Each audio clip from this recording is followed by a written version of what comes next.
Morning, Raptor Freak Alexiats. It's Friday, baby. Friday Freakout. Freakout. Ah! Okay. Listen, today I want to freak out about something that's been so awesome this off season. Something that I never thought would happen.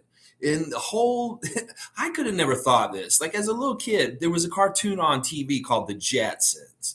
And it was kind of like the opposite of the Flintstones. You had the Flintstones who were from this dinosaur Stone Age and they had their dinosaur technologies. And then you had the Jetsons who were in the future. And they had all kinds of, like, it's interesting because in the storyline of the Jetsons, we're actually living in the age of George Jetson. That this is when George Jetson was supposed to be living. And that was what the future was supposed to look like to people in Hanna-Barbera from the 1950s. Well, if you had told me the future was going to look like this, that I would be able to be online with the rookie of the year of the NBA and talk to him on a regular basis this offseason, I would have told you you're crazy. I probably would have believed flying cars before this. And I think this is amazing. The future is amazing in a way. That technology and the meeting of this with reality and stuff like that is allowing for such a strange world to happen. And I love it. I'm so here for it. Today is going to be very, very heavily on Scottie Barnes being on Twitch. And the things that are happening on that Twitch stream this week are crazy. They're off the chain. They are so amazing. So many Raptor fans should be involved with Scottie on Twitch. That there's just so many amazing things that happen on there with each and every stream. Good morning, Tom Duke. Let's go, Tom Duke. Whoa! I'm feeling a little bit better, as you can tell, and I am feeling a bit more rested and stuff like that. So I should be pretty good today. Yeah, I got a shout out. Well, I subscribed to his channel, and when you put some money in, he will say your name. But he gave me a little special one. Let me play it real quick. Let me just play it real quick. I love it. Shout out to Raptors Freak with the sub, baby. Shout out to Raptors Freak, man. They always share every day, every stream, locked in, tuned in, every time. Every time, baby. Every time, Big Roy. That's right. Oh, that's so awesome. And I love that he realizes that I'm one of their regulars, that everybody that's on there, like I said, he'll see my comments and he'll respond to them. In fact, yesterday oh man, there was so many different things we were talking about. And I don't know if you guys have seen this Joel Embiid clip yet. Like there's it's so funny. Oh my gosh, it's so funny. And he really is one of us from seeing this clip. Like he's opening packs on NBA 2K yesterday. And he opens a pack and he gets Joel Embiid in the pack. And he's like, oh, hell no. Oh, no, we're getting rid of him right away, immediately, is what he said. That had me rolling on the ground laughing and dying because of this. Like, that's so funny to me that he got Joel Embiid in the pack, a man who stepped on his ankle in the playoffs. And he's like, oh, hell no, we're getting rid of him.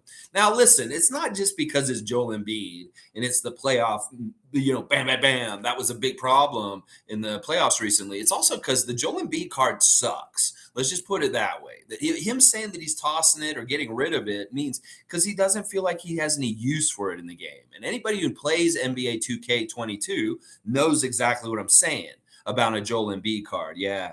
G's saying, I have only Instagram and YouTube, so we'll count on you for Twitch news. Also see clips on IG, and the Joel one was hilarious.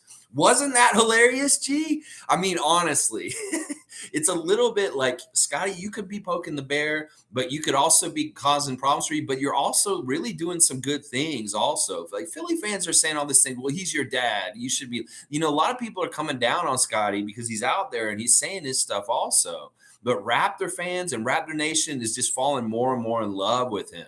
But other fan bases are kind of like, it's kind of funny the things that they're saying. Cece saying, saw the Scottie shout out you posted here. Awesome. Thanks, Cece. Yeah, he's talked to me a couple times, just like straight to me.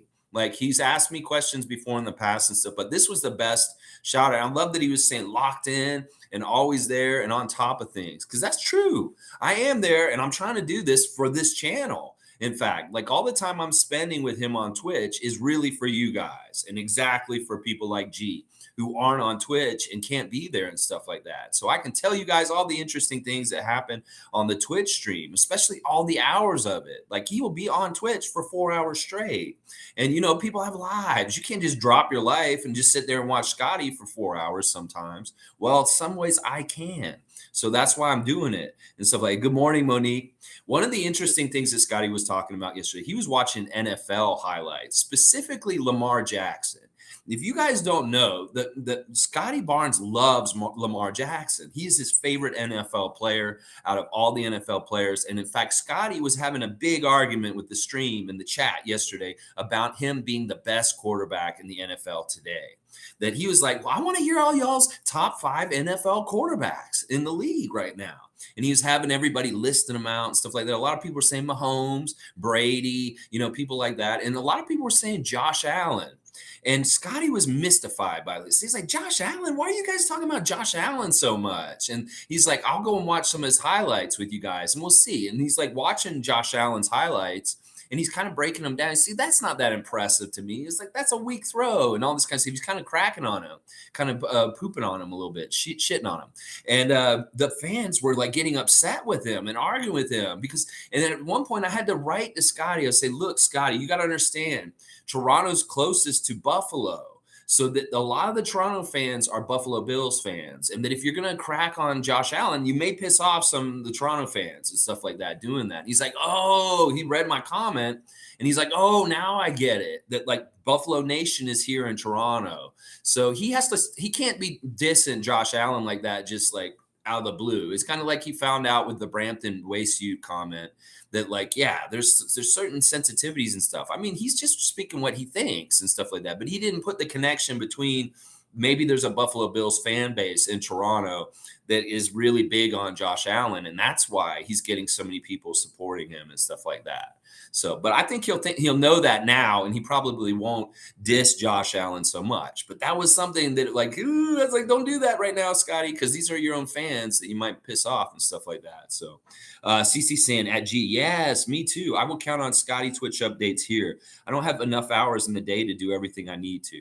Yeah, and there is really a lot of downtime on the Twitch stream where they're just playing video games and like you're watching him, play basketball on the basketball game or COD or Fall Guys or something like that. And it's really kind of he's interacting with his buddies that are his friends that he meets online to play with and maybe not necessarily looking at the chat as much. But there is some very interesting developments that are happening on the Twitch stream that, he's getting really frustrated with losing on the Twitch stream. In fact, he said it again yesterday when he first started on there. He's like, guys, I'm sick of losing on here. We have to win. And he's telling that to his friends that he plays with on team games and stuff, that they need to help him win to look good. Because it's very true. There's some people, there's younger people, there's different people that have a lot of time and they invest it into the video games and they get really good themselves. And Scotty just can't do that. And we wouldn't want him to do that. Like I want him to go to the gym and work out like he did. He's like, I got to go to the gym and work out after he finished up his session yesterday. That's really important because I don't want him in there playing 2K all day and like boosting his player and trying to build him up as big as he can, like these other guys that he's playing. So in some ways, he's at a disadvantage when he's playing video games on Twitch because these other people are like crazy playing all the time and stuff like that. So he gets really frustrated when he loses. And this is part of who he is, his DNA. He got really mad when we lost to Philadelphia in the playoffs. In fact, if you watch the end of the game, he left the court immediately. I don't even think he shook anybody's hands or did any kind of like after game kind of thing, meeting in the middle court. I think he left. He walked right off the court and went to the locker room. He was so upset about being out in the playoffs and stuff like that. So he takes this losing very, very seriously. And he doesn't like losing on there. And plus, there's people talking trash in the comments when he does lose or something like that. And that's not cool. So what's happening is he's kind of making more content where he's not competing in video games anymore. Like he'll take a time in between the games and he'll just turn it off and he'll be on the camera now and he'll just be like, what's up, chat? Let's talk. Let's talk about something. And then they'll start talking about like food items. Like we'll go over like the best French fries in fast food items and stuff like that. And it's like, well, McDonald's fries are pretty fire, and stuff like that. And they'll go through like every company and stuff, and we'll kind of determine who we think has the best French fries among all of us. And the chat's throwing in different names, and Scotty's kind of giving his opinion on how he feels about the French fries and stuff. The other thing, like I said in the description, he talked about McGriddles a lot this week, and for like 5 minutes, about it being his favorite breakfast food from any kind of restaurant and stuff like that. And they, talking about different restaurants and their breakfasts and stuff like that, Chick-fil-A and different places that have breakfast and stuff like that. So it's interesting and fun. And he does really want to hear what the fans in the chat like, because he likes to hear that and stuff like that. So it's fun. I like that kind of content more than just sitting there and watching him play video games sometimes. Like, the video games are fun, like, to watch also, don't get me wrong. But when he really is interacting with the chat and really kind of like talking back and forth, reading it and like answering questions and stuff like that, that's kind of the best parts of the Twitch to me. And the really cool thing now is he's reacting to videos that he gets on YouTube, and he'll put up a video and he's like, y'all watch this real quick. And there'll be Lamar Jackson's highlights, and he'll be like watching and be like, oh, look how he moved. He beat him there, and he got that pass down the court, down the field, and that's a touchdown. He's like, oh, this guy's nasty. He's filthy with his game and stuff like that. And, that's fun. He was watching some Steph Curry highlights this week and looking at Steph, because he's a big fan of Steph. He's like, man, Steph Curry's so good. He can shoot so good. He's on fire and stuff like that. So it's really kind of fun to see him watch clips of sports and different things and react to them and kind of get it's really cool. Like, in some ways, I think he's really into this, because what he's saying is, one of the things he said yesterday is, y'all, just imagine a year from now when we're here with Gary and OG, and we're all on the stream together, talking all together, the chat with so he plans on bringing these dudes in with him and having them more involved with his Twitch activities, other Raptors, that he wants to bring these guys in and play with them on here. Like, if they play 2K or they play COD, he wants them to be there and meet up. And he's saying, like, in a year from now, y'all just wait till you see where we are with Twitch in a year from now, is what he's saying. Holy crap.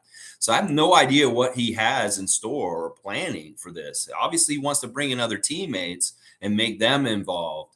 But the prospect's very, very interesting and cool. Another thing he said yesterday was weird. Was he says he doesn't do podcasts. He says he's not into doing them. He's not interested in doing them. I asked him, would you do Hustle Play Chris Boucher? I feel like that would be a little bit different. Like, if he's just sitting on the couch with Chris and they're just being their real selves and just having a good time and talking between each other and stuff like that, I could see that being interesting. That may be the one place he will do it, but he doesn't want to do any podcasts. He doesn't want to do any interviews and stuff like that. He says that's not his bag. That's not a thing that he's interested in or has fun with. And in some ways, we're going to have to choose between him doing podcasts and having the questions and being in like these kind of settings, or being in the raw, unfiltered Twitch stream with him and him just speaking off the top of his head. I will take that over the podcast every day, because it is so illuminating, and we really do get to know his personality and who he is and what he likes and what he cares about. And like I said, it's like he's being an influence on me. I was dissing Richard Jefferson this week, and he told me to stop hating, and I'm going to listen to him, because, like, in a way, he's a role model. He's somebody I look up to, even though he's less than half my age and stuff like that. It's the Rookie of the Year. It's the Raptors, golden boy who's coming up in our system.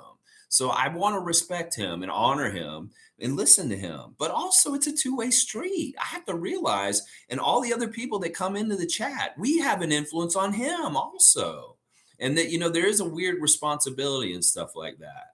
Like, if I'm really thinking about Scottie being on Twitch and the perspective of this, he's 20 years old right now. He's going to be 21 at the first of next month. So he's going to be 21 in like a week from now. And, he's going to get older. And, players, when they come into the league, they're a certain way. And sometimes they grow up over the first couple of years of their seasons in the NBA. And they change. And maybe they become more mature in different ways. Well, I really hope that Scottie can continue to be this fun into his career. That I don't want him to get older and mature. I don't want him to just become jaded. I want him to be that kid that just loves the game and plays it with such a passion and a pure love, like a young person would. that I don't want him to get jaded in any kind of way or have things happen to him that make things change as far as things. Because that's the thing, money, fame, all these kind of things can change people. And I don't want that to happen to him. I love who he is right now. And I know he's going to get older. He's going to probably change over the years. And that's just how it is. But who knows? I can't tell the future for sure. So right now, we really do need to cherish and savor this period of time with him and him being so young and being so out there with us, because this could change over the years. And I'd hate to have that happen, but we'll see. We'll see how it all goes. I just don't want him to get in any trouble because of what he's saying on Twitch and stuff like that, because he is a little bit of a loose cannon with what he'll say. And some of the stuff he could say on there could bite him in the ass. But I think that he's pretty smart about it. He does understand certain things about the NBA that he just does not talk about, whether it's like other teams and playing for other teams, talking about other players in the league and stuff like that. Like this Joel Embiid thing is funny. Joel Embiid could see that clip of him getting him as a card and probably think it's kind of silly and funny too, and stuff like that, and not get that upset. But this is also kind of the stuff that kind of is the kindling and the tinder to start a fire of a rivalry between things and stuff like that. Scottie Barnes, Joel Embiid rivalry because of the playoffs last year, because of him stepping on his ankle, because of, just he's the enemy. And we are the Raptors. They're the Sixers. We hate Joel Embiid, that kind of stuff. So, all right, let's see what you guys have been saying. I just wanted to go off a little bit here and really kind of just talk about whatever you guys are talking. I just want to make sure we did the freak out and the things I want to talk about Scottie with this. And as I talk, I'll probably remember more things that he said and things that we talked about on the stream in the last week or so. Because really, he's been on every single day this week. He's been on Monday, Tuesday, Wednesday, Thursday, and I expect him to be on again today because we're really in that lull off-season part where there's not a whole lot going on in different ways. Now, if he's doing a travel day, because he is supposed to go to Florida this weekend, I think, to celebrate his mother's birthday, actually.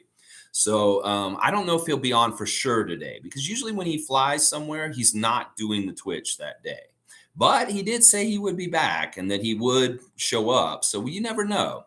And it could be he's either on in the afternoon around 4 o'clock or he's on in the evening around 10 o'clock. Those are the two periods when he usually jumps on and stuff like that. So, all right, let's see what you guys are saying in the comments and stuff like that.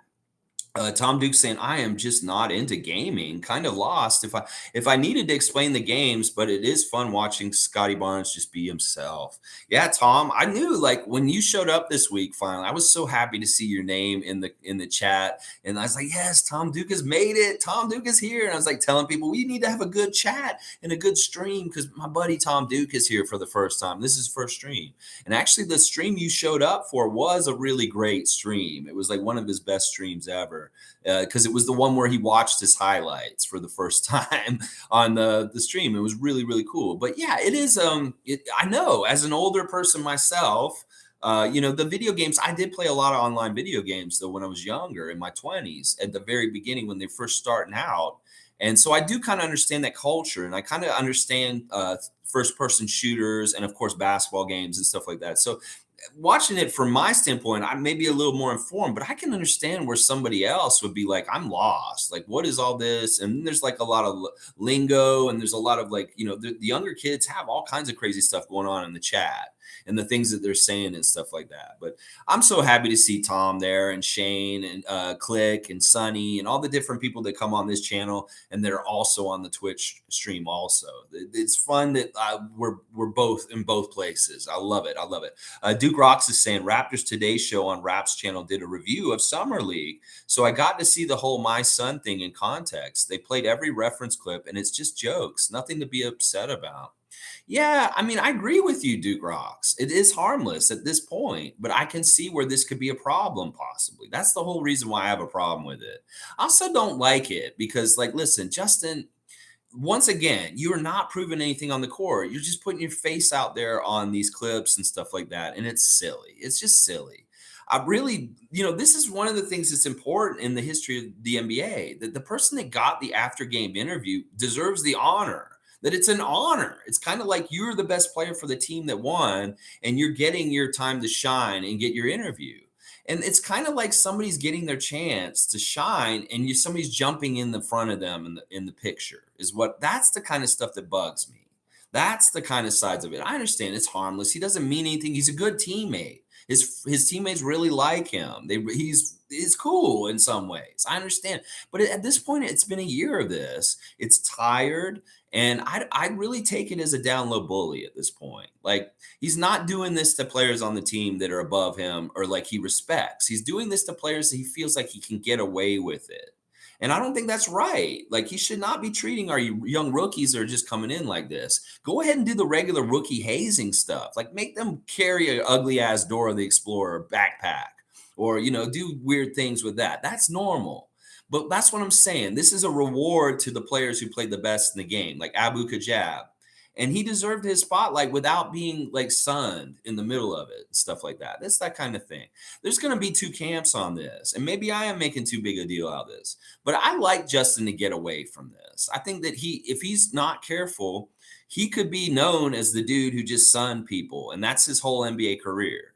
That he won't do anything on the court that's of note. And everybody will just remember him from interrupting interviews. And I don't want that for him personally as a person, because that's who he is right now. He hasn't proved anything in the league. He hasn't distinguished himself in any kind of way other than this interview bullshit that he's doing. And I don't want him for his legacy, because that'd be really disappointing and sad if he's known as the guy who sunned people in interviews. And that's who he is for the rest of his life, because his career's over. And that's the best notable thing he did in his life, in his NBA career. So it's that kind of stuff. So I'm looking out for Justin in a way also. It's like, I'm not trying to totally come down hard on him. I want him to look good in the NBA, and he doesn't look good when he does this, is what I'm saying. CC saying at Mo, I had to skip out the other day when I returned. I saw you asked about the Raptors show with Will Lou. They're breaking for the summer. Will stated random podcasts will be posted. Yeah, that makes sense. I mean, I'm crazy. I'm going to continue to go through this period of time when it's going to be dead. I don't know how much there will be to talk about. Like today, I'm really focusing on Scottie's Twitch, because that is the thing that's new and current, that he twitched yesterday. And that's actually news at this point, because he's doing things on there and it's Raptor stuff and it's interesting. But I am really kind of worried. Like, I'm going to have to dig deep over the next couple months to really manufacture content. And it may be that the Raptor show is just like, we don't have enough to talk about for the hours that we have for our show. And so we have to go on hiatus. And it is a grind. I'm not lying. Like, being here every morning at 9:30 and doing this with you guys is a grind. And maybe I do need a break, but I'm crazy. I'm going to keep doing this, even though I'm going to keep doing it. I want my streak alive and stuff like that. So no hiatus for me, but good for them. I'm glad they're getting a break. And a lot of the people that cover the Raptors in the NBA are finally getting a break now. Like, even though the season ended and the champions were crowned, we had the draft, we had the summer league, and now there's nothing really going on. This is really the dead period of the year for the NBA. So it's going to be interesting, real interesting. And we'll see what I come up with. We'll be talking about old school Raptor stuff at some point. We'll be bringing up Vince, Damon Stoudemire, Chris Bosh, all the old eras of the Raptors, and looking at them. That's how I'll do it. It'll be all Raptors, all kinds of anything Raptors, whatever I come up with. Like this Sunday, the Sunday Report is going to be my presentation of the wings menu. The new wings menu at the Wing Emporium called the Toronto Raptors. I want you guys to know all the different flavors of wings that the Toronto Raptors are offering this year to beat other teams with. Yeah, we'll be going over the wings menu on Sunday. And then Share Love Club tomorrow. I'm not even sure who we'll do tomorrow. Do you guys have anybody in particular that you'd like to share the Love Club with tomorrow? I mean, we've done Scottie. I do Scottie again, but he's, we've already done Scottie for this. So maybe it's time to do one of the guys from last year that maybe we do need. Like, maybe we'll do Delano tomorrow. You guys want to do Delano Banton? We'll do a Share the Love Club Delano Banton tomorrow, just because he was so good in Summer League, and he's a Toronto Raptor, really a real Toronto Raptor, and just want to share the love with all of them this year. So we'll do Delano tomorrow, Delano Banton, Share the Love Club tomorrow, and the wing menu on Sunday. So there's your scheduling report for this channel in the next 2 days. All right, let's see. G saying he's posted Gary wanting to be all defense. That's not Gary saying that. That's Scottie saying that. That was Scottie on his Instagram saying Gary's going to be all defensive team, that he wants this for his buddy, that he knows that he can go get it. And I'll bet you Gary has that kind of goal himself, and he should be considered. If we can get any of our Raptor guys considered for defensive awards this year, I will be so happy, because they've been overly slighted by the NBA in the last few years for the amazing defensive effort that the Toronto Raptors have put on the court since their championship year. Since before that, we've had really good defense, and we don't get any awards for it. Like, we have only one second team defensive player in the last couple of years, and that was Kawhi in our championship year. And that seems just a little wrong. Like, it doesn't seem right.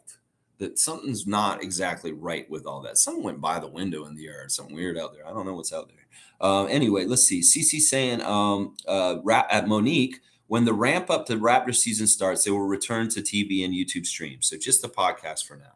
Okay, so they're doing a podcast, but they're not on TV and they're not on YouTube for right now. Are they on the radio still? That's the thing. I got to wonder, because like I said, having content, finding content now is really hard. There is somebody in the yard. I think somebody's out there mowing the lawn right now. Okay, let's see. Duke Rocks is saying, I did see Ron Jr.'s reaction, and yeah, I get he looked annoyed, but this my son thing was joke that carried over from the locker room with the players for the broadcast. Even the broadcasters were joking about it. Well, that's kind of to save face and just make things seem fine and everything like that and stuff like that. I don't know who's at the door. There's some BS going on here. Anyway, I don't know what's going on with my girlfriend's house right now. There's somebody knocking on the door and running around out in the yard. I don't know. All right, let me just see. Yeah, Duke, with what you're saying about the Ron Harper Jr. reaction, you can see it in his face. If you stop it, he has a space of dread as soon as he sees Justin coming over and getting in between them. That's a very real and authentic reaction and stuff like that, that he was not cool with what happened. So that was annoying to me, seeing Ron not happy with what happened. And then also, I understand the broadcasters were joking about it, but they're kind of trying to cover it up and make it seem like, oh, this wasn't something interrupted or unplanned or something, like somebody coming to the door right now and interrupting my stream all of a sudden. I don't know what's going on with that. It's really annoying. Anyway, yeah, she wasn't expecting anyone. I don't understand this. Let me keep going. Tom Duke's saying Duke Rock seems Justin is the only one still carrying it on, though. I mean, Delano's done it a little bit himself. But it was really kind of funny because he did it to the ladies and he called them his daughters. Adriana, what's going on here? Weed man, sorry. The weed man is here? He's not bringing the right weed, though. He's out there doing weed stuff. Why is he knocking on your door and doing stuff like that? Can you tell us? He has to tell me stuff. Okay, well, go ahead. I'm going to try and get back on track. I'm trying to be pro on this. All right, sorry, y'all. Sometimes I can deal with the distractions, but when they're just so like this, like somebody's knocking on the door and banging on the door and stuff like that, I gotta get distracted here for a sec. All right, let me see. Yeah, Justin's the one who's carrying on with it the most, and he doesn't need to do this. It's tired. He looks dumb when he does it, at least in my eyes. Some people may think he's funny and he's just the best thing since sliced bread, but not me. At this point, it's not original, and it just seems like he's just trying to steal people's thunder at this point and stuff like that. It just doesn't look good. All right, I'm gonna move on from this for right now. Monique's saying, I'll put in the word for MLSC for Scottie on a lifetime contract. Please do that, Monique. Please. And I think that if he got offered that, I think that he would actually maybe take it. I'm serious. I don't know. We'll see. He's playing a little bit close with his cards to his chest, but he is really happy to be in Toronto. And I think that it is the right vibe and stuff like that. So as long as we keep things okay in the vibe here, I think he should be fine and he'll want to be here forever and stuff like that. Sheriff Seymour Pape is here with his fresh new wrench. The fact that even Magic Johnson gave him praises is amazing. This is not something to like poo-poo or say slight or say something like this. Not only Magic, but like, what was it that Chris Haynes said recently to Savannah Hamilton in that interview? That he was talking to Kevin Durant after the season, and Kevin Durant was going on and on and on about how great and Scottie Barnes is and how great he's going to be in the future and stuff like that. So that's really impressive to hear guys, not only guys that are retired like Magic way back, but guys that are active playing and they're like top of the league and stuff like that, that feel that way about him. Just amazing, amazing compliments and big things to say about him. Like they see things in him because they understand, because they saw players like Magic before and they see the commonalities with it and stuff like that and things like that. So Duke's saying, Tom, maybe, but when you see all the clips together, it wasn't as bad as it seems. Like if you watched all of the clips, because there's like 12 of them, there's so many clips. You got to go all the way back to last September when he started doing it to Pascal at the very beginning. Well, all right, listen, there's two camps. There's the camp that's like, this is harmless. It's no big deal. Who cares? Just ignore it. Well, I can't ignore it when he keeps jumping into the interviews. And there's the other camp that's like me, that's like, this could be a possible dumpster fire. That like, listen, people are being nice and kind to him about it. But if he continues to do this around our organization, it could be somebody that he does not like it. And they get really upset about it. Like the other thing I don't like about it either is I don't want this to become a tradition with the Raptors. Because what's happening is Koloko and Harper are doing it to each other right now publicly. And it's stupid, honestly. This should not be a tradition like Nando DeColo. This should not be a tradition. We need to cut this and kill this with Justin Champagny. That's his thing. You do it then. But Ron Harper, Koloko, don't continue this shit. Because it is going to get to the point where it's going to go wrong and there's going to cause problems in chemistry and problems on our team. That's just how it is. It's going to happen that way. You're going to rub somebody the wrong way at some point. And I don't want that. In fact, Scottie's been rubbed the wrong way by it. He's publicly condemned it. He does not like Justin doing this. And, he thinks that it's, he has different opinions about it. He thinks that it's very insulting and that he does not like our teammates doing it to each other. Him specifically. Scottie said this. So, all right, let's see. G saying, even Raptors IG posted the Suns thing and the comments are all about it. I was like, Alexi isn't going to like this. I don't care. I mean, listen, I'm not a killjoy. If people want to go ahead and do it, I can have my own opinions, but I'm not so controlling that it has to happen the way I see it. I'm going to let this ride. But when some dumpster fire comes to this at some point, I'm going to say, I told you so. And I don't want to be able to say that. I want this to be smooth. I want Justin to have a good career. I want everything to be fine. It's just I can see the potential. And I don't want any problems for the Raptors. That's the whole thing I care about, is I want the Raptors to be in the best shape to win and to do the best that they can to get a championship. And I don't want any distractions. I don't want any bullshit coming up. And this could cause bullshit. That's what I'm saying. I'm being preventative of it. But yeah, I saw a lot of the stuff you're talking about, G, and it did bug me a little bit, but it's also like, you know what? Let people have fun. If they're enjoying it and they think it's funny, and that's fine. But at this point, the joke's tired with me. I don't think it's that funny. I didn't think it was that funny in the first place. Because listen, once again, I grew up in the South and I've heard people call people sons in very, very disgusting, bad ways between things, and it's very racially charged and stuff like that. So that's the thing. I have a background from this in a certain place where I grew up in Tallahassee, Florida. And if somebody's calling you a son in a certain situation, it was very, very like loaded with a lot of background in racism and really horrible events that have happened historically in the South, the United States. And then once again, I can get into the personal situations with each one of the Raptors and their fathers and their own personal lives and how this is just tacky. It's tacky because Justin has his father in his life. Justin has his father in his life, and it's healthy and it's fine. And not all these guys have their fathers in their lives for different reasons, whether they passed on or they just never were in their lives. So that's why it's like there's some context things in this. It's like it's such a dumb joke. It's not that funny. So I just see it could do more damage than it being entertaining at this point. So it's that kind of stuff. Monique saying, thanks, CC. I'm a fan of Alex Wong. She doesn't like Will Liu, but she likes Alex Wong. It's cool. Yeah, I like that. CC saying, Mo, yes, as per the ongoing joke on the show, Alex will show up once or twice a week. I've heard Alex on other podcasts lately. Alex Wong is awesome.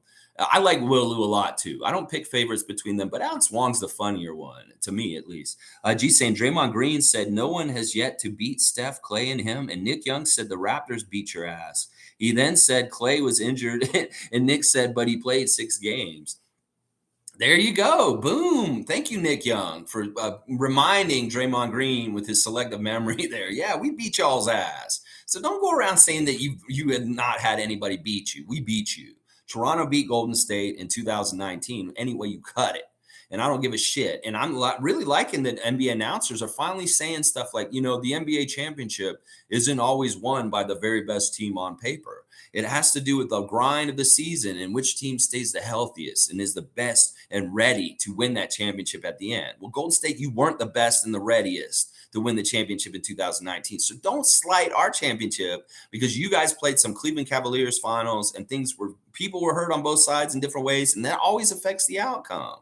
So yeah, you forgot, Draymond, we beat your ass. And we can say that. We can say that every day. We've only played y'all once in the finals and we beat your ass. And you can't say you've beaten us in the finals. So there you go, Golden State. Hello. Evelyn's saying, hello, awesome Raptor fans. Wishing you a happy, stress-free weekend. Thank you, Granny Evelyn. I hope you and baby Candace have the best weekend ever. And I love you, Granny Evelyn. Thank you for being here.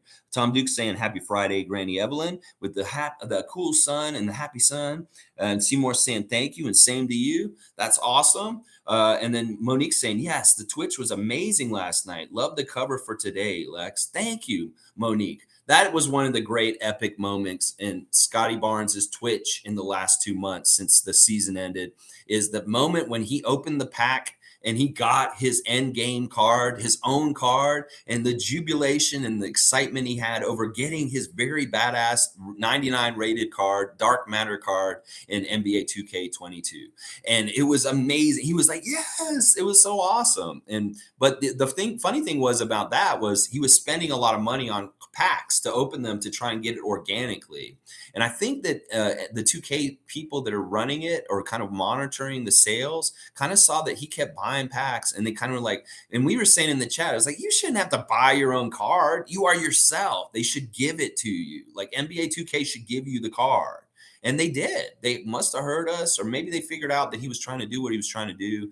And all of a sudden, mysteriously in his mailbox, he had something sent to him from the head office of NBA 2K, and it was boom. He opened it up, and it was his card, and it was really cool that they did it that way because it's really hard to get. It's rare, and he could have been there all day spending tons of money, and he did. That day, he put down like $300 just trying to open cards. All of a sudden, trying to get it and stuff like that. But that was a really cool moment in the Twitch streams. There's greatest hits moments from his Twitch streams that kind of should be compiled and put together by somebody like Paul B that loves doing that kind of stuff. But it's a lot of time to kind of comb through and find each moment, like the Friday the 13th moment when he's playing Friday the 13th on a Friday night at like 1 a.m. in the morning, and he's playing with his friends. And if you don't know the premises of the game, it's Jason from the movie.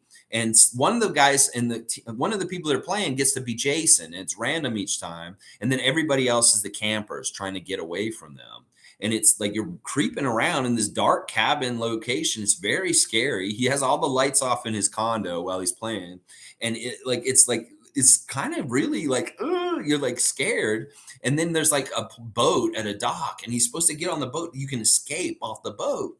And his buddies are there with him, and they get in the boat, and Scotty's trying to get in the boat with them. And they're like, hey, guys, let me get in the boat. Let me get in the boat. And they get in the boat, and they just take off and leave him on the dock, like standing there. He's like, no. I was like, it was such a classic Scotty Twitch moment. So that's what I'm saying. There's pretty cool moments that have been happening at different times and stuff like that. So Tom Duke was saying yesterday was funny stuff. I had a fun time watching what I missed at 1.5 speed. Yeah, you just got to kind of scan through it because there is a lot of time where they're just playing. There's kind of quiet, not a whole lot going on, stuff like that. Duke saying, laughing my ass off. I was going to take a job with Weed Man just to work from home, but it was sales, just not my thing. Yeah, the Weed Man was just here spraying her yard. I guess it was a regular thing. And normally you just come and do it and leave. But the dude wanted to come talk to her for some reason. I don't know. Maybe the guy's trying to mac on my girlfriend. I don't know. Weed Man, you better watch out. Don't you be talking to Adriana. No, I'm just kidding. That's not the Weed Man who comes to my house. I'll tell you right now. It's a different Weed Man.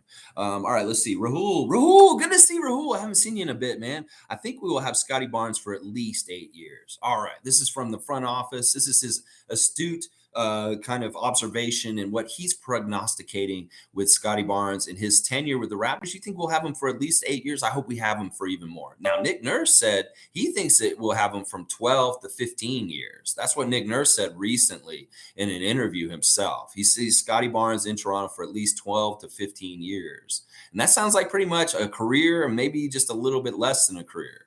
Listen, Scotty is old school in some really weird ways. Like the way he plays, he's like an old school jukebox. That's what I've called him. In fact, I need to bring that up to him, that I look at him as like an old school jukebox. That this kind of guy that can kind of channel old spirits of the NBA through his body, whether it's like a Magic Johnson baby hook, or maybe he does something a little bit of Dirk hop step shot. He's channeling like old NBA like animations, as they put it in NBA 2K, of moving on the court and with his body movements and stuff like that. He's not totally sure what he's doing half the time. As we talked about yesterday, he's improvising to an extent on the court with his athleticism and talent in the moment. And some of the things that he does are aha surprise moments to himself, that he's not even totally like, that's how raw he is in a way, but he's so like good and fundamental and not making mistakes, but he still doesn't really understand his powers and what all he's capable of on the court. And in some ways, that's actually really cool, that this dude has no idea how good he can be. And if he keeps working and he gets better and better, he gets more practice, he gets more experience and time and situations and understanding what to do in those situations, he's going to be so good, guys. Because like if you look at how good he was last year, and he's just half-assing it and just trying stuff, and when he gets more directed in what he's doing and really like conscious and like, this is what I'm going to do, he's going to take his will and force it on the game. And more, and he wants to. And trust me, he has that attitude. He will do it. We've seen it in 2K, the way he plays and stuff like that. He's being unselfish right now. He's kind of on cruise control in his rookie year. That is just the bare minimum of what he did last year. He's going to do way more. Watch. He's not going to go down and have a sophomore slump this year. He's going to jump to another whole level just because he understands the NBA grind this year, the schedule, the kind of the beats of going on trips, playing at home, scheduling, how that all works. It's not foreign to him anymore. He understands what he's doing and going into it. So he's going to be more prepared in a weird way because of experience. So, man, look for another jump with him. And Rahul says at least 8 years. Nick Nurse says at least 12 years. So there you go. Seymour saying, what is up with Birch? Haven't heard much about him this summer. Hope he gains some muscle. Looking forward to his improvements. We've seen Birch a little bit, but he's not really active on social media that much. He was at the Team Canada stuff when we played Dominican and Virgin Islands. So he was traveling with Team Canada. He was there. He did not play, but he was shown in practices a lot. Like you saw him there in the pictures with Team Canada practicing in his presence, but he did not play in those games. Now, also, he was in Vegas for Summer League also. He just didn't get that much shine. He wasn't in that picture where they were all sitting in the row at courtside for the first Summer League game. He was, though, in pictures at practice. So I do know that Kem was there in Vegas with the team practicing behind the scenes, like with everybody there. So I think it's just kind of like OG. It's like there's a certain scale of being out there in the offseason and not being out there at all. And OG's probably the very extreme of like very much being a hermit and not seen. And Scotty's kind of the opposite. He's the very opposite of it. He's putting himself out there and he's on Twitch. So Kem's a little bit closer to OG on that scale right now. And I think this is the thing I will say about Kem and what I've seen. He looks really good from his surgery already. Like when he was working out for Team Canada and in the pictures for Summer League, he looks like his knee's healing very nice. And from what I can tell, I think he's going to be completely ready for the season come training camps. It won't be something like last year where he got COVID right before he started training camp. Hopefully, God forbid, and he misses all of preseason for the Raptors and doesn't get that time to get ready for the season. I'm really hoping that he'll be completely healed up from his knee surgery and he'll be ready to go as soon as training camp starts because he looks like it already. In all the pictures I've seen, he's walking on the knee and he's moving around. He's taking shots and stuff like that. He's just not playing or putting in contact and stuff like that. So, all right, let's keep going. Rahul saying, I see Scottie Barnes going back home after 8-year tenure with the Raps. Don't say shit like this, Rahul. Fuck that shit. No. Listen, I'm going to tell you right now, he doesn't have a very strong affinity with Miami.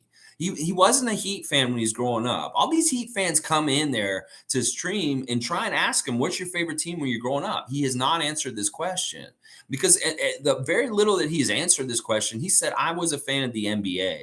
I was a fan of players.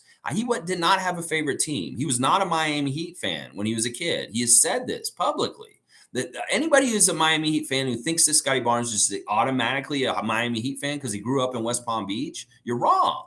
He is not. He's on the record for this. He's not a Miami Heat fan. He was a Kobe fan. He was a LeBron James fan. He's a fan of players more than a team. So he didn't have a favorite team when he grew up. He was a big fan of individual players. And that's the kind of fan he is in this league.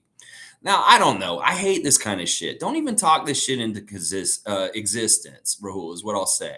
So don't think that he's going to want to go back to Miami because he doesn't have any reason. In fact, he's not even in Miami this summer. He could be in Miami right now with all of his friends, and they're kind of begging him to come down there. They talk about it on the Twitch. It's like, Scotty, when are you coming back to Palm Beach so we can hang out? He's like, I don't know, man. I don't know, fam. I'm in Canada. I'm home. Is what he's been saying, basically. Like, he is home here in Toronto, here in downtown Toronto at this point. That is like, look, he could be with all of his family. He could be all anywhere in the world. Right now, he's in Toronto, and this is where he wants to be. Now, it could all change in 10 days when he turns 21, and then that may be very calculated. He's like, I'll be in Canada until I turn 21, and then I'll spend the last month of offseason back home in Miami with everybody, and then because I can go out now because I'm 21 and stuff like that. So that I'm kind of expecting that to happen. I know he'll probably will be in Florida. Well, he's going there this weekend because he's got to go there and be with his mom for her birthday. So let's not put this into existence. Let's not even talk about it, Rahul. Like, even if you think that privately, let's not put it here because I don't even want to talk about that possibly happening. And that's so far from now. We have so many different things that could happen that just really cement him into being in the Raptors and on our team forever. Like, if he starts winning championships here and he looks at Steph Curry in his career, why wouldn't he want to be like Steph Curry and stay here and try and build a dynastic kind of thing here in Toronto and stuff like that? So I'll just say that. Duke's saying, oh, no, it was only summer league clips. Don't know the last season stuff. Well, he started it right away. And the first person he did this to was Pascal Siakam, which is like really ballsy for a rookie guy on a two-way contract that wasn't drafted to come in and start telling the best player on the team that he just joined, you are my son. And then Pascal turned around, no, you're my son. And to me, it was just so ridiculous. I'm like, listen, Pascal really, really cares a lot about his father. His father died before he really had the huge success that he's had in the NBA. And that sucks. He wanted him to see him do this. Like he says all the time, he's doing it for him. He says it in his post. If you see him hashtag doing it for you, he's saying that to his father who passed away up in heaven above. And that when Justin's doing this, I'm your dad, I'm your father, that's kind of gross with the situation that is pertaining specifically to Pascal in a couple of ways, with the reality of his father's situation, and then also that this is the best player on the Raptors. And you're kind of like the little puppy dog that goes up to the head dog in the dog pack, like the alpha dog in the dog pack, and like kind of like attacks him and acts like, oh, but you're kind of like, he pushes you away, like your annoyance and stuff like that. That's what's going on here. You're like a little playful puppy that's not really a threat. And Pascal's the big alpha dog, and he's kind of just brushing you off. That's how I look at it and stuff like that. So, but this has been going on all season. This is happening with Delano and him a lot. Like a lot of the stupid, I'm son, your son, my son.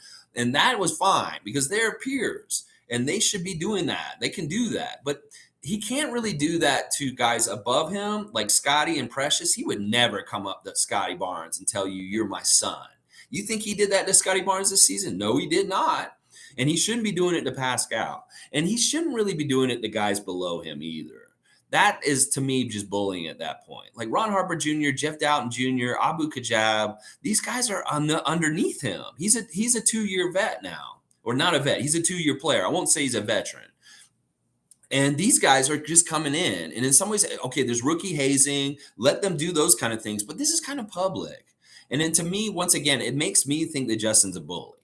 And I don't want him to be a bully. I want him to be nice to these young guys. I don't want him to be intimidating them or maybe kind of trying just to take their shine and stuff like that. That's what it looks like to me. And I don't like that. I don't like that.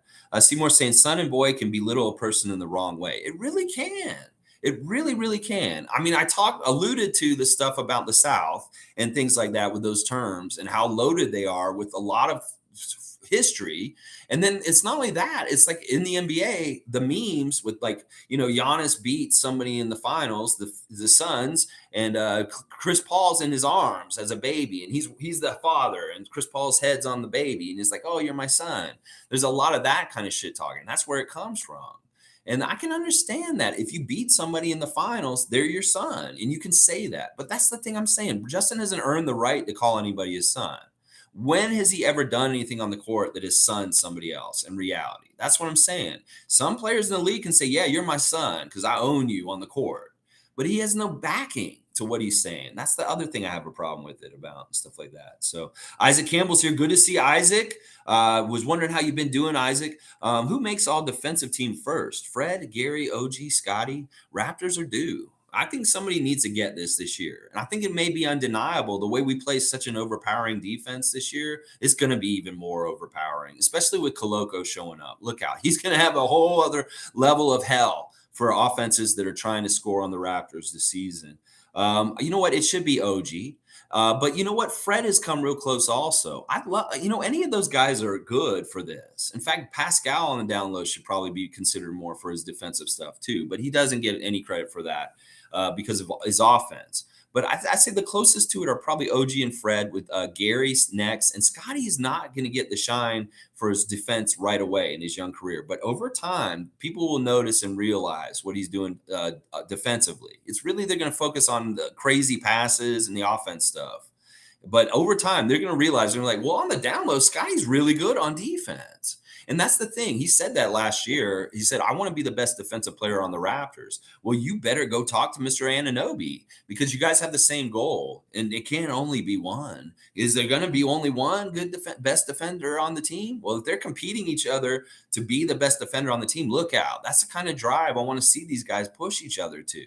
It's like, well, OG's this kind of defender. Scottie, you want to be the best defender? Well, you better get even better and close like OG and stuff like that. But I love that kind of competition, that they both publicly have said this. They want to be the best defenders on the Raptors, and they've also kind of said they both want to be the best defender in the league. So, something's got to give. But technically, Isaac, answering your question, I'm going to think that Fred or OG has the best chance, with OG maybe possibly actually getting it and stuff like that. But they may give a little kudos to Fred on that end, because he is getting a lot more attention with his 3-and-D. You saw that pie graph? That graph with the 3-and-D was the stats. It's like the most 3-pointers and the best defense. And Fred's right up there in the top corner, in the best place you can be. That Fred really, that graph illuminated that Fred VanVleet is one of the best 3-and-D players in the league as far as playing defense and stuff like that. And Scottie was showcasing it this week on his Twitch. He's watching the highlights and he's saying, on the down low, Fred VanVleet is one of the best defenders in the league. And he's like, look at the way he gets his hand in there and he slaps the ball out of there. So many deflections. That's exactly what Scottie said about Fred's defense this week. And that's a really cool clip. I love seeing him talk about his teammates in such glowing ways and giving them compliments and really bringing attention to them. Well, there's Gary, Chris, OG, Pascal, Fred. He celebrates all these guys in these highlights and stuff like that. So Duke's saying, I know you want to drop the subject, but I wasn't seeing the derogatory mean. Thanks for pointing that out. It makes loads of sense now. Yeah, nah, it's all good, dude. Listen, this isn't contentious, and I'm glad you're bringing it up. And it's better for us all to understand different perspectives on this and accept different perspectives on this. I may be being a little bit intolerant, and I have to be aware of that just in case. But that I'm not in control of this situation. I have to allow it just to happen how it's supposed to. But I can opine on it and give my opinion about it and how I feel about it. But it may not change anything. This may just continue, and I may hate it more and more as time goes on, but it is what it is and stuff like that. I do think it is mostly harmless. And I don't think that there's any real problems, but there could be. We don't even want these seedlings of kind of problems between somebody like Justin Champagny and Ron Harper Jr. That if they're going to coexist and be on the team together, we don't want somebody to have a grudge on the down low towards them just because of something stupid like this. It would be so dumb to have it because of this. And I know Ron's really smart and savvy about this, because he did post something about it on his IG to try and show that there's no hard feelings and that he's not upset. And it may be that he's doing that to show his fans that he's not upset about it, so they'll lay off Justin. Because I'll bet you there's other people like me that have been upset about this, and they're probably going after Justin through social media and stuff. I'm not going after Justin other than talking about it here. I'm not messaging him hate messages or telling him to stop or anything like that. But if he hears this or hears what I'm saying, I hope you get the whole picture of what I'm trying to say here.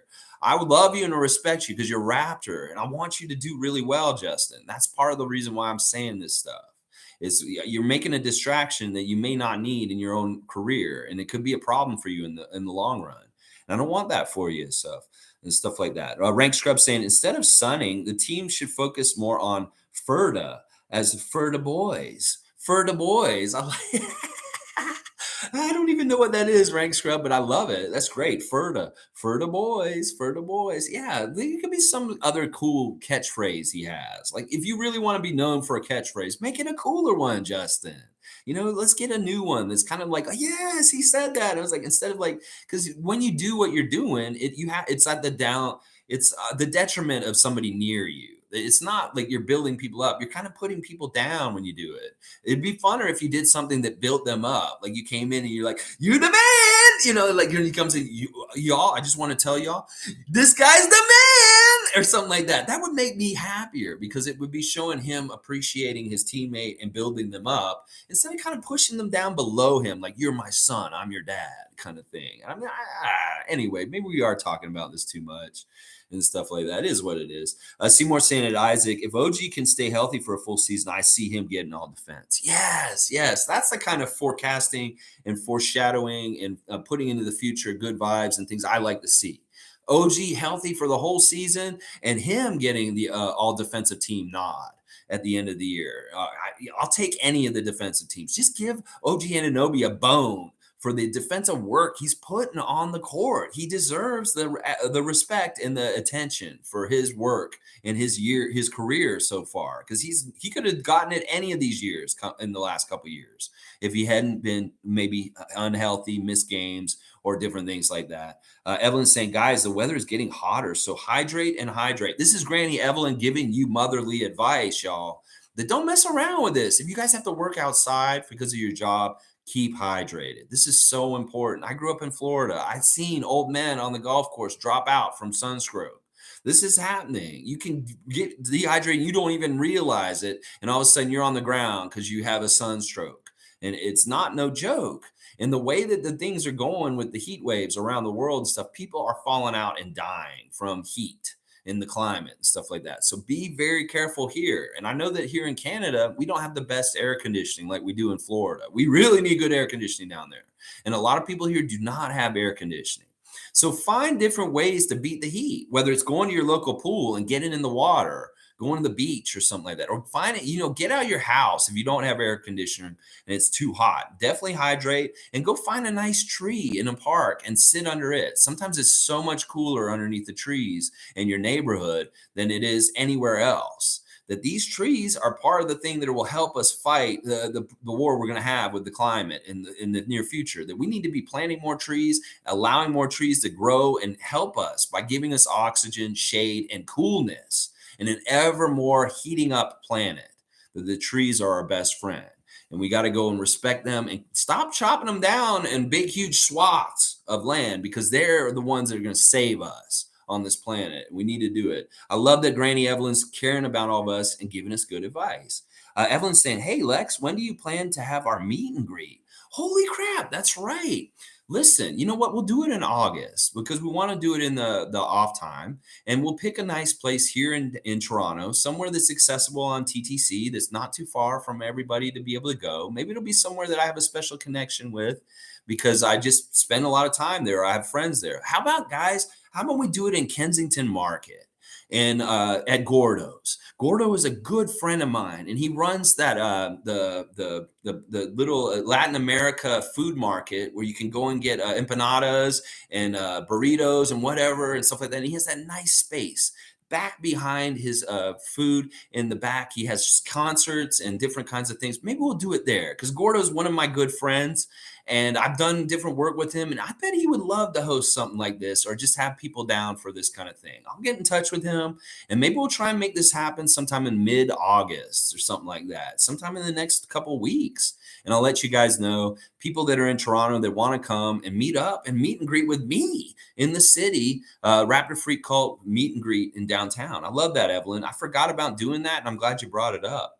Duke's saying, I have to play 18 holes tomorrow at 33 degrees. Yikes. Yeah, be real careful out there, Duke. And yeah, just make sure you, like some people like to drink while they're playing golf. Do it in measures. Like if you like to drink beer while you're playing and stuff like that, that dehydrates you also. And that is part of the reason why some of these people fall out is they've been drinking out there. And it's not just that they're falling out because they're drunk. They're falling out because their body's just dehydrated so much from the heat and the alcohol. So real important that you get water, and maybe you hydrate way before and make sure you're nice and full and stuff like that. And you'll be ready. I don't know. Just be careful out there. Because it's no joke, and a lot of people kind of like don't really pay attention to it, and they can get in trouble because of that. Monique's saying, I must say it's so nice to not hear Kevin Durant's name nowadays. I keep forgetting that Kevin's banned from Scottie's Twitch. Like you cannot write the name Kevin in the Twitch stream. You cannot write the word Durant. You cannot put the number 35. You cannot put so many different things that have to do with Kevin Durant in Scottie Barnes' Twitch because they ain't even having that bullshit coming in there. It was when this was in the middle of this Kevin Durant trade thing when it first started, there were so many people coming in there saying so much shit about Kevin Durant, and Brooklyn fan coming in trying to say that Scotty's going to be a net all of a sudden, and that they had to shut it down and put all kinds of keyword alerts and block a lot of the words from being even used in the chat, because it was just too much bullshit. And I keep forgetting it. Like he pulled a Kevin Durant card yesterday, and he's looking for Kevin Durant end game, like really good card to put in his lineup. And what happened was we couldn't type in anything about the card he was getting in the chat because they were all banned words when it comes to Kevin Durant. But yeah, isn't it nice, Monique, that the Kevin Durant, just the annoying like news every day and all the different stuff about Kevin Durant is just ended. Like we're not hearing anything. Everything's come to a standstill. Nobody can make the deal for what Brooklyn wants. Brooklyn just wants too much, and nobody's willing to pay them for Kevin Durant in the place where he is in his career at this point.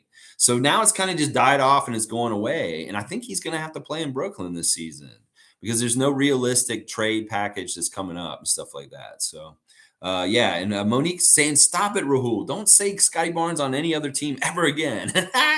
I'm with you. G saying, I think you brought up Fred's workout video with the song saying shooting guard in the lyrics. His knee was looking good. Yeah, G, I was talking about that a little bit yesterday, but I love touching on things again and just bringing a little bit more out of it. That's a good observation that he did look like he was moving really well. And isn't that kind of clip just so inspiring? Like I love hearing Drake's music with the Raptors, and like that lyric in particular really is kind of foreshadowing a change for Fred VanVleet's game this season, that he is going to be a shooting guard, and he's given that nod. Why would he put that lyric in that little bit and say, look, I'm a shooting guard. Like I heard you're a shooting guard or something like that. I think that's where the lyric goes. And he's going to be a shooting guard next year. I'm really, really pretty sure about this. There are so many different chatter and different things I'm hearing from different people that this is the way it's going to evolve. I mean, even Scottie's saying it himself. He's like says he's a point guard. That's what he's identifying as a position. Like when he puts it in his bio, he says 6'9" point guard, Toronto Raptors. So he's not saying he's a power forward. He's not saying he's a center. He's not saying he's a small forward. Scottie Barnes self-identifies as a point guard. So that's very intriguing in itself. Monique's saying, yes, we mentioned Fred. His knee looks awesome. Yeah, his knee does look good. We didn't mention his knee, though, Monique. And this is important to talk about because this is a lot of what Fred's been getting detractors and slighted for is how badly he played near the end of the season. But he was hurt. And we always got to remember that. It's like we were watching the highlights with Scottie this week, and there's a pass that he makes to OG from the out of bounds, and he lays it in. It's just like a perfect inbounds pass, and it was a very close game against Miami. We were only up by 2, and they got an easy two points, and this really helped us beat that Miami team in that game. Was that lob in entry pass from the out of bounds by Scottie? Beautiful pass to OG, and when he caught it and he laid it in, I said, OG's such a great athlete. And then Scottie said in that moment, he was really hurt in that game. Like, he's playing really hurt, and these guys know it on the inside. And that's what he was telling us at that moment, that OG was really hurt in that moment. So we got to realize that these guys play hurt, and that it does affect how well they look on the court at times. Like, that maybe they shouldn't play. Like, the whole thing about Scottie answering Shane's question a couple nights ago, Shane Waters, who's here all the time, asked Scottie Barnes himself, how did that feel when Joel Embiid stepped on your ankle? And what happened after that? He said, oh man, and he answered the question right away. It was awesome. He said, it felt like I had one leg. And I knowing Scottie and the way he is about things, he would have played in those games in the playoffs if he physically could have. There was no possible way he could have played. That he literally was a one-legged person for like 3 days after Joel Embiid stepped on him. And that he came back as soon as he could come back. And in a way, it's a real testament to his youth and his recuperation skills, that he is young, healthy, and he came back that quick. Other people that they had that happen to them, normal, average people, they probably would have had to be like maybe like walking around with crutches for like a month after that. Meanwhile, Scottie like took care of himself and bounced back really quick in time to be able to play in the playoffs still with us. There was a good chance he couldn't even come back after game 1 and that really shitty thing that happened at the end of the game with Joel Embiid. And he really did elaborate. That hurt like hell, is what he said when that happened. And he was scared in the moment afterwards. You could tell when he got up and he was trying to get off the court and he's hopping on his leg. You could tell he was a little scared, because this is like, he didn't know how bad it was in that moment and stuff like that. So yeah, really, really interesting stuff there. And we need to understand these guys play hurt a lot, and they will play if they can, stuff like that. So G's saying, once Coloco starts playing more, I hope that helps with all the physical banging OG deals with and helps keep OG healthy. Yeah, we just need to make sure we have at least 2 other guys that are bigger than OG on the court at all times. The Tampa year, he was the 5 at times, and that was horrible. I hated that for him. And I think this is right. To protect OG's health, we need to have bigger guys out there taking the brunt of the physicality from the other team. And that OG doesn't need to be the one who's taking that kind of beat up as much at this year and this point, because we really want to protect him like we protect Fred and Pascal and different things. That means taking him out of situations where he's really got to mix it up, but he's going to anyway. He's going to have to. It's just part of his job, and the switching of our defense and stuff that's going to happen where he has to guard big guys and get physical with them. But if we can try and keep it to a minimum, that would be probably smart. Let's see. Seymour saying, no, Justin needs to stop. He even said, I'm about to violate them before disrupting the video or disrupting the interview. What the fuck? He better shape up quick before he gets jumped by the whole squad with one arm. This may be a huge problem. Wow, Seymour's seen it. He's putting the red flags up. Yeah, see? It's got to get the context to it. Young people can understand. Like, listen. Yeah, it's like we can say a lot of things and be like, yeah, I'm just kidding around. Ha, ha, ha. And like, okay, all right, we understand you're kidding around. But if you do it repeatedly, it's not just kidding around. It's not a mistake. It's like you're actually just kind of being an asshole and stuff like that. So it's that kind of stuff too. It's like, yeah, he's like Seymour said, he's going to violate them before he's going to do this. That's not the right mentality to have in that kind of way and stuff like that. There's something really gross about it. It's kind of like a power trip kind of thing. I don't know what's going on. But anyway, let's not give it as much attention as possible. Maybe it'll just go away. Like maybe that's just rookie Justin stuff. And now that he's not a rookie anymore, Justin, you're not going to be a rookie this year. Maybe you're a little more adult in the way you carry yourself around the court. And you can have fun and do this stuff behind the scenes. Go ahead and do it in practice where there's no cameras. But you're just putting it on blast. That's the worst part of it. And there's no reason to do that. Like Ron Harper Jr. was getting his national debut on ESPN for the Raptors, getting interviewed, and you ruined that. That's an important moment. That's like somebody standing up in the middle of somebody's wedding and like talking in the middle of their wedding or something like that. That's how I look at this. Because it's one thing if you're coming over to celebrate, like, oh, they won, you want to dump Gatorade on them, or you're coming over like, yeah, boy, yeah, you did it, you won the game. And they're like celebrating somebody like Kyle used to do, interrupting interviews, or Pascal coming over all of a sudden and like rubbing somebody on the head and saying, good job. This is different than that. That's them celebrating. That's joy. That's all positive. This is not positive what he's doing. And I'll continue to say this and stuff like that. And I'm with Seymour. Maybe we're old school guys, but this is how we see it. And we can understand. Maybe our wisdom understands this. And maybe there's a blind spot and an immaturity that Justin Champagny is not understanding all the things that have come about with this. So G saying Fred was one spot away from making all defense. He had more votes than some other players, but his position was filled. Yeah, he was real close. And maybe his hurt at the end of the season kind of hurt for this in some ways and stuff like that. Because the defense did not look good in the Philly series, obviously, and with trying to chase Maxey around and all the different stuff like that. So maybe that kind of influenced the defensive voters, the people that voted for the team and stuff like that. So we'll see. Monique saying, so Lex, did you promote your YouTube to Scottie? I think he's aware of it. I don't know if they've come and watched this. In some ways, maybe he has. Like, there's some weird things that are happening. Like, I don't know if he'd admit it, but I do put every stream, I try to put it at least once in there. I'm not spamming it. I'm not trying to spam me all over there and stuff like that. The moderators will allow me to do one advertisement for this channel on Scottie's Twitch every single time. And I just pick opportune times to write in, hey, everybody, daily live stream, 9:30 a.m. Eastern Standard Time, YouTube, Raptors Freak. And I'll just put that in real quick. And hopefully some people find me that way. Like Sonny Mahal found me that way when I did that. And Scottie, I did it yesterday at a moment where Scottie was really paying attention to chat. So I know he read what I said. And it could be that he looked at it and then he went and looked at my channel. And he's like, oh, okay, cool. So now I see who this dude is. And maybe he heard some of the things I've been saying. Hopefully I don't piss any of them off by being like this and stuff like that. Because Scottie we're a little bit worried about his Twitch stuff coming around and biting him in the ass.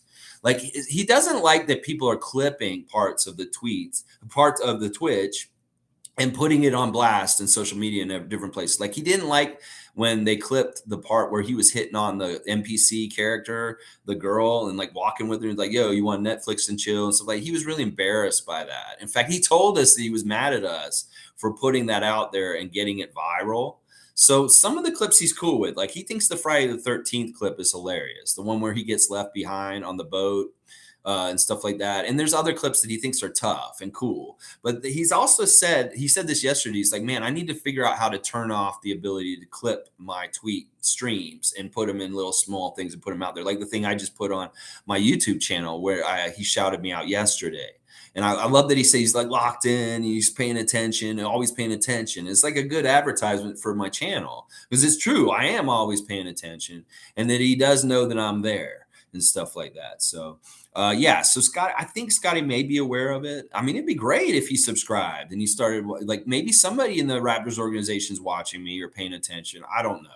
I'd be honored and really feel really cool that they gave a shit about what I was saying and stuff like that. But hey, it's cool. G's saying a few years ago, OG was ranked the most versatile defender in the league. They broke down all the positions he defends and the percentages. He's so underrated. Yeah, this is just true. He should have gotten some sort of defensive award already. And maybe it'll finally come this year. I hope and pray for it. Honestly, I want the best for our guys. I want them to get recognition, individual accolades, but most important thing is the team accolades and how well they do and get into Larry O'Brien and stuff like that. So Duke saying, gee, I was thinking the same thing. If Koloko can get his minutes up to 15 to 20 minutes, we will try to be a tough team to beat no matter who we play. In my opinion, he's a huge piece and key. Well, Koloko is going to be a project to a degree in the first couple of years of his career. But if he can become a solid rotational guy, a solid starting center, then we're going to have a really big success on our hands. And I think he will. I think we just need to be patient, though, and temper our expectations with him for this season. That he could make a huge stride, and I may be wrong, and he may be amazing and crazy good this whole season. But also at the same time, we need to kind of understand he is a project. He's so raw on offense. He may be really good in certain ways on defense, but he may look really bad on offense. And the other thing is he's very foul prone right now. He's going to have to learn how to play the NBA level of play without fouling everybody, because he's going to foul a lot of people and stuff like that. But I'm really excited about Koloko and the possibilities for how he's going to develop over the year and what the player he could potentially become over time. You know, I went back yesterday and watched the very first stream I made, the preview of last season, and I was so wrong on a couple different things. I was watching, I was like, man, what was I so wrong about? One of the things I said in the very first stream I ever did for this channel is Scottie Barnes would not win Rookie of the Year. I said that, and I'm like, why did I say that at that time? I should have believed in him at that point, but I didn't understand. In fact, at that time I was saying I didn't even think he was going to start this past season, that he was going to be off the bench like Kobe in his rookie year. Like I was trying to compare him to Kobe. He's like, he's going to have a great career, but his first year, he may be off the bench and not doing so well. Well, I was completely wrong about Scottie Barnes. He was way, way better than I thought he would be. And he started right away, and he did become Rookie of the Year. So it's kind of cool to go back and see how much I was correct and how I was wrong. And I'm glad I was wrong about that, because normally I'm more like saying the Raptors are going to do better than they did, but I was wrong. I said I shot lower than where they actually Scottie went. The other thing I said that I thought was like, oh man, I really messed up when I said that. I said that Chris Boucher would build off of his Tampa year and he would become an important scorer for the Raptors this last season, not realizing he was going to have this role crisis and change his role on the team completely and stuff like that. So, all right, let's keep going. Shane Waters, I mentioned you earlier. I'm sure you probably heard it. OG in his rookie season guarded playoff beast mode LeBron and did a hell of a job. He was locked in on him even when he made that miracle turnaround bank shot buzzer beater. Yeah. I mean, listen, they should really do this. They should have the players vote for the best defensive players of the league. They shouldn't have any writers or coaches or anybody like that. They should have the guys who are actually getting clamped down by good defenders in the league to tell you, like, yeah, this is the guy that annoys the hell out of me, and I hate playing against him because he just kills me on defense. And that's what I'm saying. Like, LeBron should get a vote for who he thinks should be Defensive Player of the Year, and he should be honest, not just like be salty and say, I can't give OG this because I hate him because he does this. Well, maybe he would give it to OG because, first of all, he's a client of Clutch Sports, and then he would be like, I really respect the way you lock me down, OG. So here's your vote for Defensive Player of the Year. I think that they should do that. The players should vote for defensive players because they're the ones who really know, because they know who's getting shut down, stuff like that. Let's see. Seymour saying, word is Christian Woods of the Mavs is not happy with coming off the bench. They just picked him up too. Hey, dumpster fire news. Bloop, bloop, bloop. All right, so Seymour Pape is telling me that he has heard on his beat. Maybe he heard it over the scanner in the car. He heard that Dallas is having a little bit of a dumpster fire breakout with Christian Wood because he's not happy that he's not going to start. Wow. Okay. This is good intel. And maybe I'll move Dallas up a couple of pegs on the dumpster fire rankings just because Christian Wood is already turning into a problem and he hasn't even played a game for them yet. Monique saying, is it true Drake got arrested? It was trending. Yeah, they got in trouble in Sweden for something. I forget. I think it was something dumb, like marijuana or something like that. I think he did get in trouble over in Sweden. Sweden likes to arrest rappers in weird places and weird times and stuff like that. I think that's the story you're alluding to. I think that's the latest thing I've seen. The only things I've seen with Drake have been, I think I heard that. And then there was a bee attacking him. And there's footage of his handlers trying to get a bee away from him at like some reception or something. I don't know. But I think I did hear that Drake's entourage had problems with police in Sweden, is what I'm saying. CC saying, would you consider doing another meet and greet later in the fall for people who would like to get their flu vax and COVID fourth doses before gathering? You know, CC, listen, we can coordinate on this. I don't have any hard and fast time for doing this. We could wait. Like, what are you talking about? Like, could we do it in September maybe? I want to do it before the season starts. Let's just put it that way. Because I know once the season starts, I'm going to get so crazy, incredibly busy. So it would be good if we could do it in August or September. So let's just say that. Can we make it fit in between September 1st and before the season starts?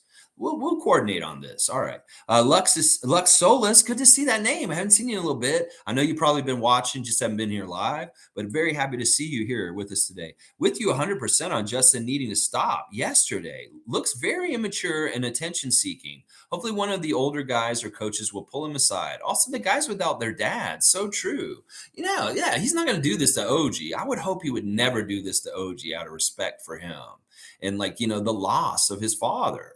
This is something that was very painful for him. He had to leave the team and take a leave of absence when his father died early in his NBA career and stuff like that. That's what I'm saying. Scottie Barnes does not have a relationship with his father. It's very good. His father was kind of out there and all around and not really there for him as a youngster. And that he doesn't have a real strong bond with his father. So that's why it's tacky in a way. This is very tacky.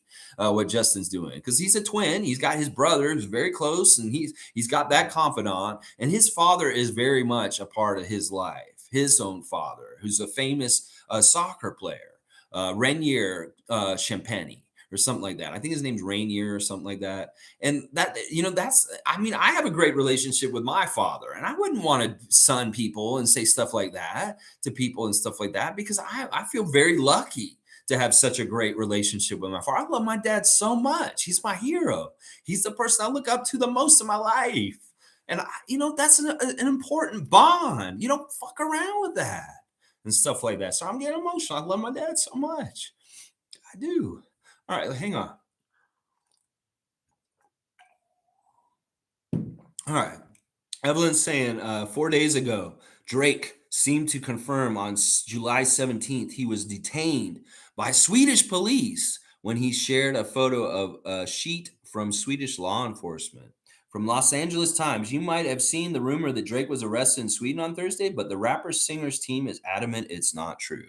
Okay, so I don't know what's fake news and what's real, but we're going to just say Drake's right.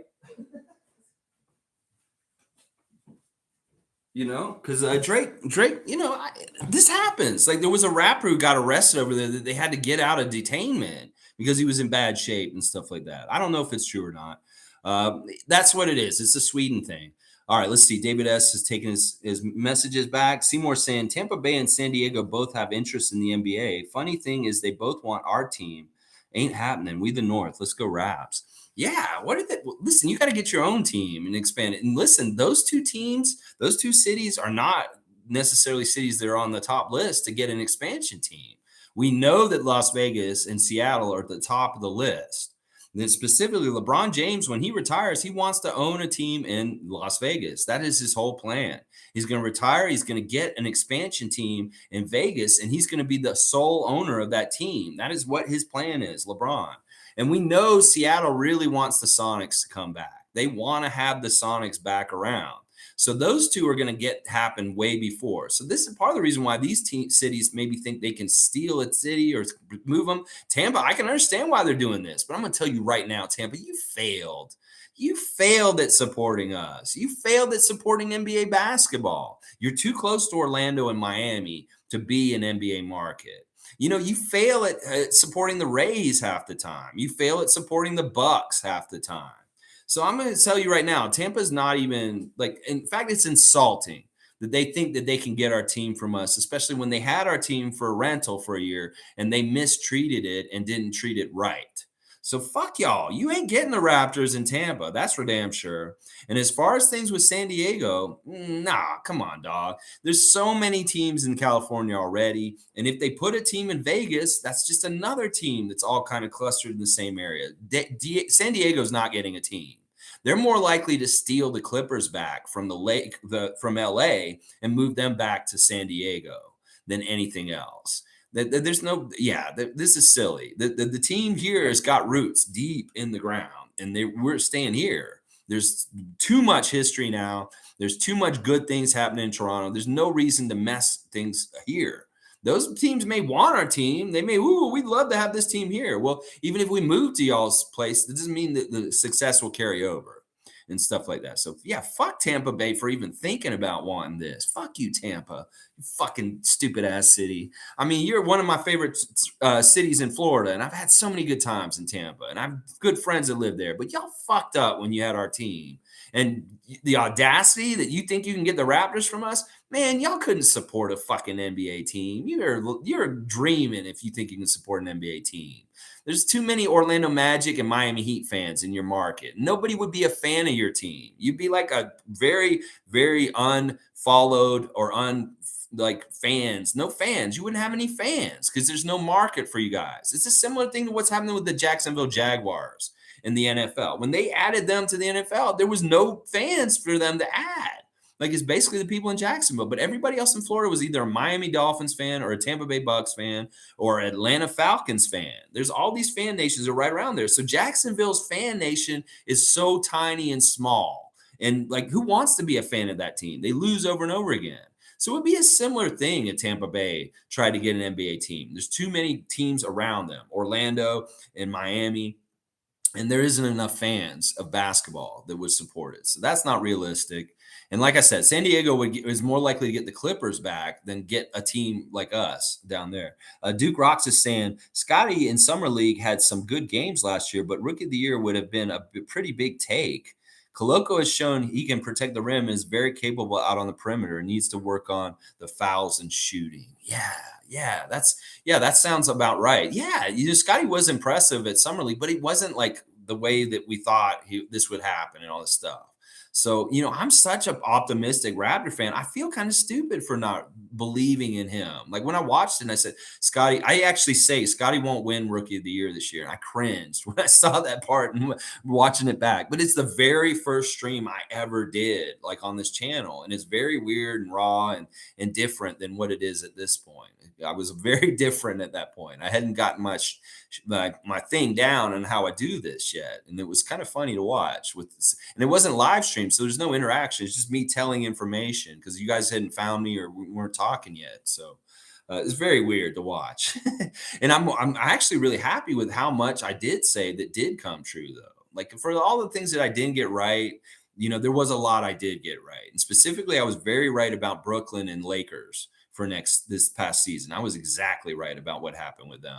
The Lakers would be a dumpster fire, an old age home, and they wouldn't get anywhere. And that Brooklyn would be a disaster by the end of the season also.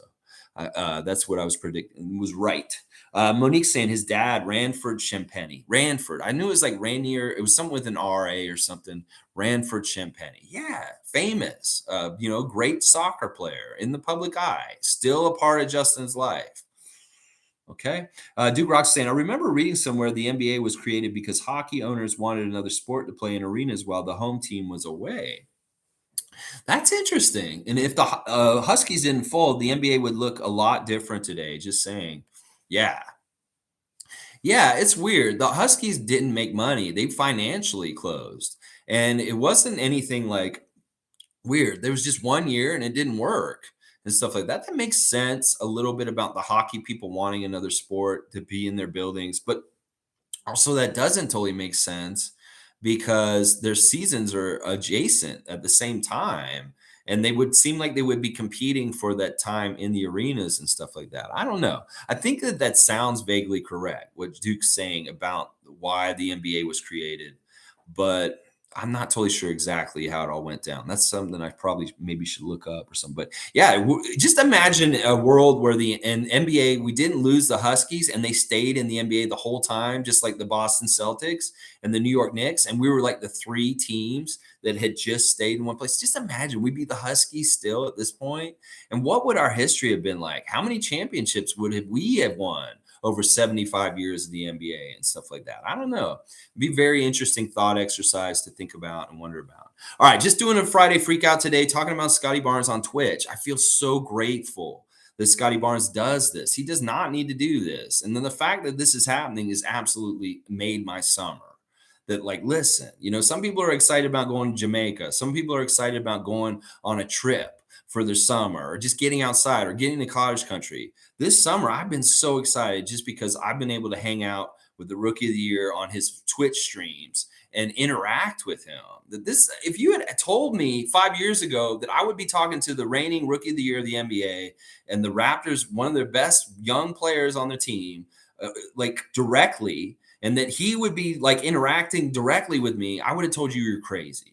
But this is just the way the world is developed and gone to. And I think it's so badass and cool that if this is the Jetsons' future that I didn't see coming, and this is how it's showing up and shaping up, I'm all here for it. And I literally am here for it. I will be there for it, to be there with Scottie and when he's online live. And I know you guys, like you said earlier, some of you guys have so much different things going on, and it isn't that exciting at times either. You can ask Tom Duke. But I will go in there and I'll mine the nuggets of gold and the interesting information and bring it to you guys, the digest of it, so that you don't have to go through all the time to do it yourself. And you're staying informed about what's going on with them, stuff like that. All right, let's see. Duke's found some more information. The NBA was created by East Coast owners. 5 of the original 6 teams were part of the NBA. I believe there were like 10 teams when the NBA debuted. Yeah, I can almost name them all. I kind of know the teams. There's like Philadelphia Warriors, New York Knicks, Boston Celtics, Toronto Huskies, Chicago Packers. There was a team called the Chicago Packers at that time. I think that it was still Minneapolis Lakers at that point. It was Minneapolis Lakers. I want to say that there was the Philadelphia Warriors. There wasn't a Detroit team yet. Who else? They're really weird names. St. Louis Hawks, I think Rochester Royals. Those are a couple of the teams and stuff like that. All right, Monique, thanks. You keep at it too, Monique, with everything you're doing and all your different projects and cool things that are coming down the pipe. I know there's some stuff you can't talk about yet, but there's interesting, fun things always happening in develop with Monique Superfan Lawrence and stuff like that. And I appreciate all y'all, and thanks again. And sorry for all the interruptions today, and just the haphazardness of my couple of streams the last couple of days. I've been a little off and a little weird, but things are good. That's all that matters. I am feeling better and stuff like that. That's important. I hope you're feeling better also, Monique, by the end of the week for this weekend, stuff like that. All right, y'all.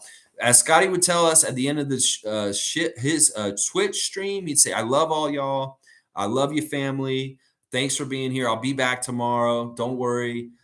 Share the love. Don't spread hate. Share love. Spread love with everybody. And make sure you get outside and touch grass." These are the things that Scottie would tell you as words of wisdom when he would sign off on the Twitch stream. So I love y'all. I'll see y'all soon tomorrow, 9:30 a.m. Eastern Standard Time. Share the Love Club, Delano Banton. Let's go and share the Love Club for number 45 Bus, our native son, our favorite son from the city, Delano Banton. All right, guys. Thanks again, and have a great Friday, TGIF, and tell somebody that you love them, and don't hold back. Don't wait till tomorrow. I love you, Dad.